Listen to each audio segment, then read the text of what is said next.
हम सबको पता है कि मरीन्स वन पीस में सबसे पावरफुल ऑर्गेनाइजेशन है और पायरेट्स और मरीन्स के बीच में हमेशा फाइट्स चलती है, क्योंकि जहां पायरेट्स को फ्रीडम और चेंज चाहिए वहीं मरीन्स को कंट्रोल और ऑर्डर चाहिए। इसलिए ये दोनों एक दूसरे के ग्रेटेस्ट एनिमीज है, जैसे गार्प और रॉजर। लेकिन क्या होगा अगर future king of the pirate monkey D Luffy एक पायरेट नहीं बनता, वो बनता है एक मरीन। हाँ, ये बहुत बड़ा व्हाट इफ है, लेकिन क्या अगर लूफी एक मरीन बनता है तो क्या वो एक एडमिरल या फ्लीट एडमिरल बन सकता है? और सिर्फ यही एक क्वेश्चन नहीं है, क्योंकि लूफी के पास अपना कोई क्रू नहीं होगा तो बाकी के स्ट्रॉ हैट्स का क्या होगा? क्या वो जिंदा भी रह पाएंगे उसके बिना? वेल, इन क्वेश्चंस के आंसर बहुत ही इंसेन होने वाले हैं, क्योंकि लूफी क्या करेगा एक मरीन बन के ये तो कोई भी प्रेडिक्ट नहीं कर सकता सिवाय तुम्हारे सम्राट ब्रो के। तो चलते हैं कि क्या होता अगर लूफी बन जाता एक मरीन। तो स्टार्ट करते हैं बिल्कुल स्टार्टिंग से। अब अगर लूफी को एक मरीन बनाना है तो उसे शैंक्स से मिलने से रोकना होगा। उसके लिए हमें शैंक्स से गमू गमू नो डेविल फ्रूट हटाना होगा, क्योंकि शैंक्स लूफी के विलेज में इसलिए आया था क्योंकि शैंक्स को नी का फ्रूट एस को देना था, जो उसके कैप्टन पायरेट किंग रॉजर का बेटा है। तो इस टाइमलाइन में शैंक्स को फ्रूट नहीं मिलता और वो फूशा विलेज नहीं जाता, तो यहाँ लूफी को कोई इन्फ्लुएंस करने वाला नहीं है कि वो पायरेट भी बन सकता है,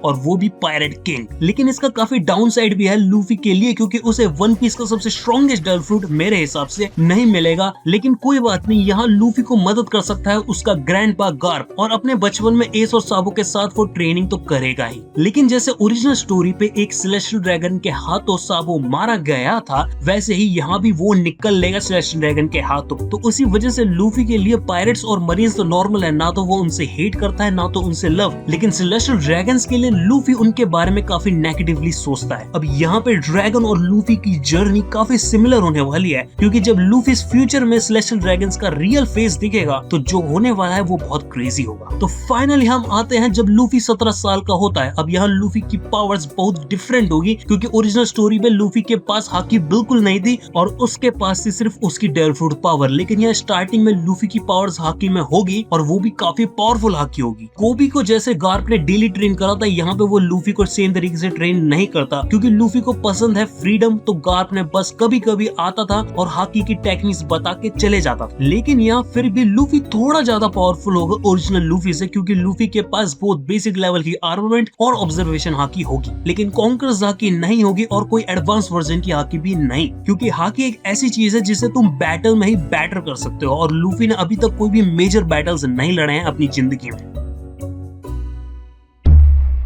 अब देखते हैं कि क्या लूफी ओरिजिनल स्टोरी की तरह सारे स्ट्रॉ हैट्स को बचा पाता है कि नहीं ईस्ट ब्लू में। तो अभी लूफी एक केबिन बॉय है और उसे जाना है मरीन हेडक्वार्टर्स ग्रैंड लाइन में। तो ग्रैंड लाइन में जाने के लिए उसे चाहिए एक मैप वहां जाने का। तो उसे लेने के लिए लूफी जाता है अपने क्लोजेस्ट मरीन बेस में, जो है सेल्स टाउन में। लेकिन उससे पहले ओरिजिनल स्टोरी की तरह लूफी डिफीट करता है इस भैंसी अलविदा को, और वो बचाता है अपने प्यारे कोबी को। और यहाँ लूफी काफी लकी होता है, क्योंकि उसे मिलता है कोबी ओरिजिनल स्टोरी की तरह, क्योंकि उसे एक घंटा नहीं पता कि क्लोजेस्ट मरीन बेस कहाँ है। लेकिन कोबी को भी बनना है एक मरीन, तो वो फाइंड कर लेता है कि मरीन बेस कहाँ है। तो यहाँ कोबी और लूफी दोनों जाते हैं मरीन्स के पास। अब शेल्स टाउन में जाने के बाद उन्हें पता चलता है कि एक फेमस पायरेट हंटर जोरो नोवा जोरो वहाँ कैप्चर हो रखा है। और जैसे ही उन दोनों को पता चलता है कि जोरो को फंसाया गया है एक छोटी सी बच्ची को बचाने के लिए, तो वो दोनों छुड़ाने के लिए चले जाते हैं जोरो को। और फिर जोरो को छुड़ाने के बाद लूफी, जोरो और कोबी मिलकर डिफीट करते हैं कैप्टन मॉर्गन को। तो अभी तक की सिचुएशन तो आसान थी, लेकिन मेन क्वेश्चन तो ये है कि क्या जोरो लूफी के साथ मरीन्स को ज्वाइन करेगा कि नहीं।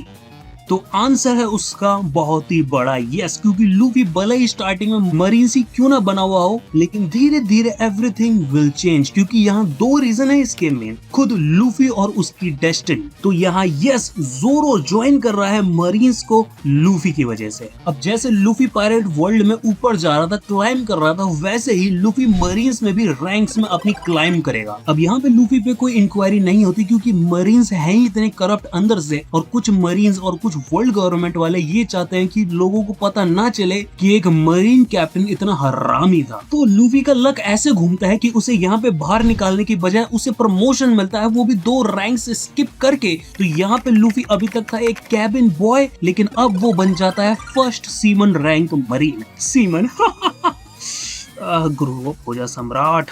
और कोबी और जोरो दोनों बन जाते हैं कैबिन बॉय। अब लूफी को अपने ट्रैवल में धीरे धीरे पता चलता है ग्रैंड लाइन के बारे में कि वहाँ कितने पावरफुल और डेंजरस पायरेट्स हैं। तो लूफी का पूरा मूड होता है ग्रैंड लाइन में जाने का, तो उसके लिए वो ईस्ट ब्लू में सारे बैड पायरेट्स को डिफीट करके वो जाएगा ग्रैंड लाइन में, क्योंकि इस टाइम लाइन में वो है एक मरीन, तो उसका फर्ज बनता है कि वो सारे बैड पायरेट्स को डिफीट करे एक एक करके। तो लूफी शेल्स टाउन के बाद जाता है ऑरेंज टाउन में, क्योंकि वहाँ एक ग्रेट बगी द क्लाउन जिसका चल रहा है वहाँ पे धमाकेदार राज। और फाइनली लूफी मिलता है सबसे प्यारी लड़की से इस ईस्ट ब्लू में, क्योंकि आई लव रॉबिन, रॉबिन मेरा फर्स्ट प्यार है। ये है नामी, जो कि मेरी उस वाली लिस्ट में सेकंड नंबर पे आती है। फिर वो वैसे ही ओरिजिनल स्टोरी की तरह वो डिफीट करते हैं बगी को, और यहाँ नामी आ गई है, लेकिन वो मरीन्स को ज्वाइन नहीं करती है क्योंकि नामी को सेव करना है अपने विलेज को। और लूफी के साथ वो इसलिए मान जाती है क्योंकि ओरिजिनली उसे पायरेट से नफरत थी, लेकिन इस टाइमलाइन में तो लूफी पायरेट ही नहीं है, और ओरिजिनल में तो वो पायरेट था, उसने तब पटा लिया था नामी को। तो यहाँ तो पीस ऑफ केक है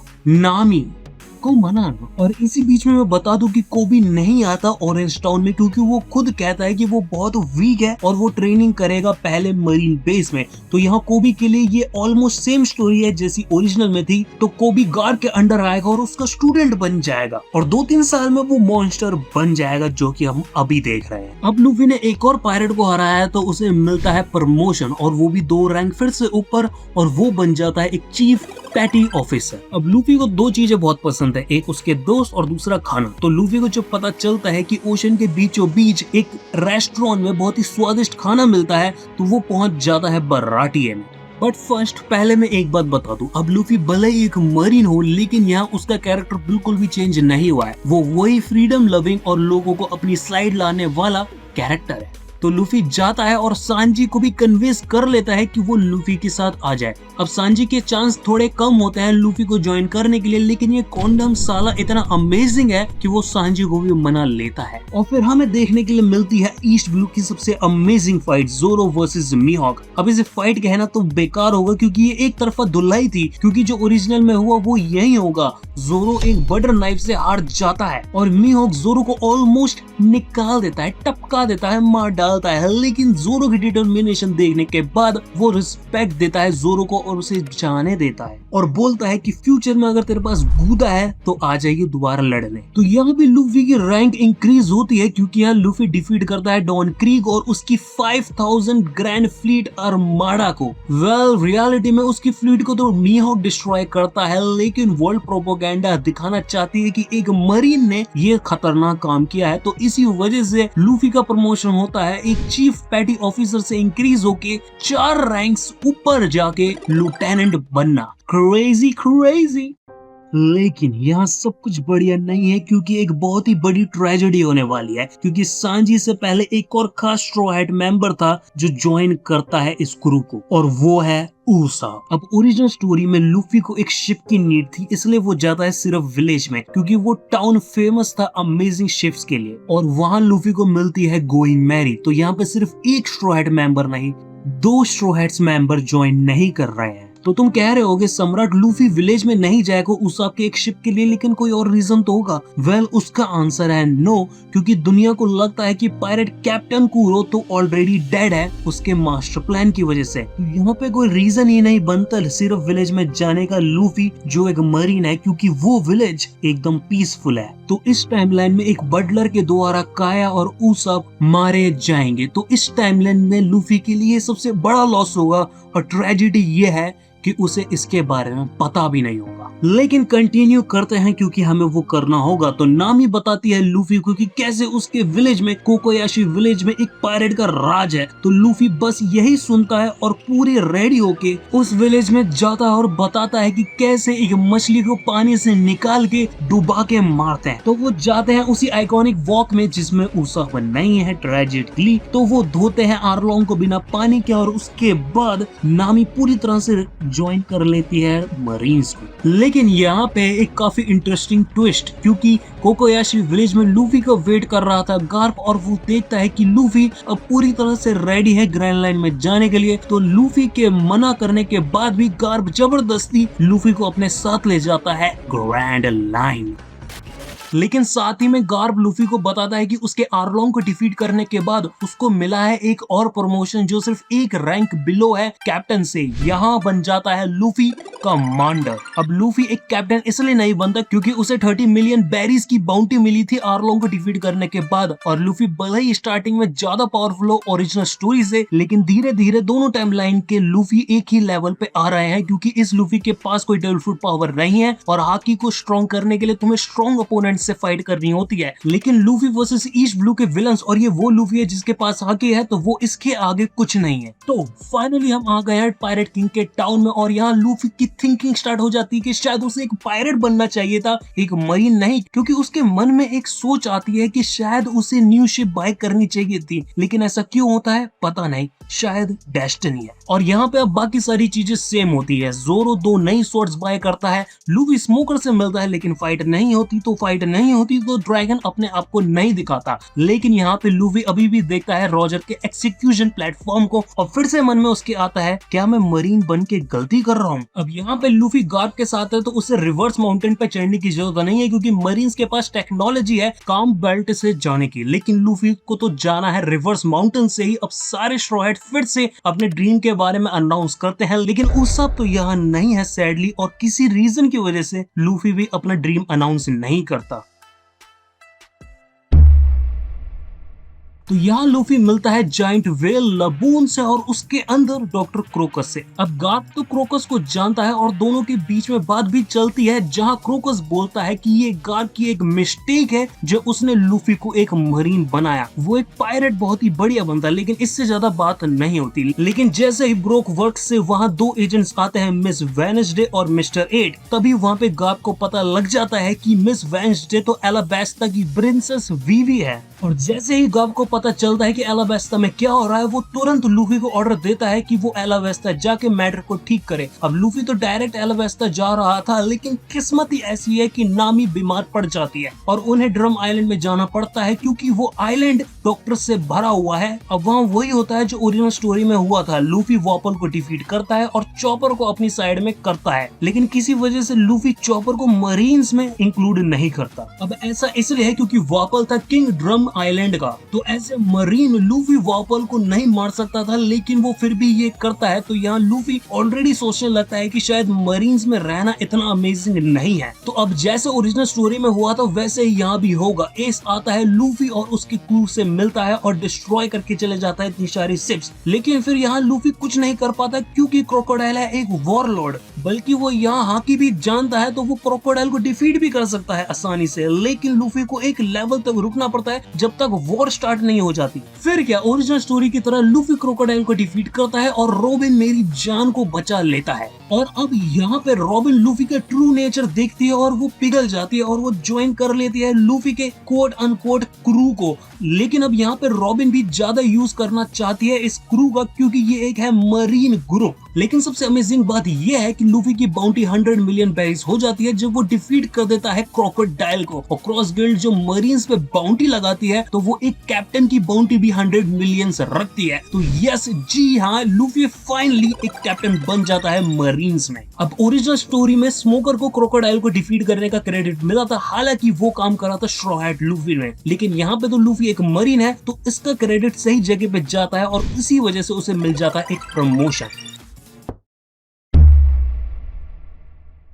अब लोगों को लगेगा कि लूफी यहाँ से स्काइपिया नहीं जाएगा, लेकिन वो गलत है क्योंकि एक इंसिडेंट की वजह से लूफी जाता है स्काइपिया और वो एक शिप का स्काई से गिरना, तो वो यहाँ भी होता है और धीरे धीरे लूफी स्काइपिया जाता है और फिर वहां मिलता है एनल से, आई मीन एनाल से। अब यहाँ पे लूफी का बैटल एनाल से ओरिजिनल स्टोरी से काफी ज्यादा डिफिकल्ट होता है क्योंकि जब लूफी रबर का था तो एनाल का एक भी अटैक उस पर असर नहीं कर रहा था। लेकिन यहाँ लूफी में 100 मिलियन वोल्ट का झटका पूरा जोर से लगता है, लेकिन फिर भी यहाँ लूफी जोरो और सांजी के साथ मिलके, जो कि अब उन्हें थोड़ी बहुत हाकी आ गई है, तो एनाल को डिफीट करता है इनके साथ मिलके। तो यहाँ लूफी और उसकी गैंग वापस आती है तो उनका सामना होता है एक मरीन एडमिरल से, आलकीजी से। तो यहाँ दोनों के बीच में फाइट होती है स्टार्ट, क्योंकि लूफी को 1% भी फर्क नहीं पड़ता कि वो एक भले ही मरीन्स में हो, क्योंकि अगर उसके फ्रेंड को कोई हर्ट करने की ट्राई भी करेगा तो वो फाइट करेगा अपनी पूरी जान से। और ये फ्रेंड कौन है? ऑफ कोर्स निको रॉबिन।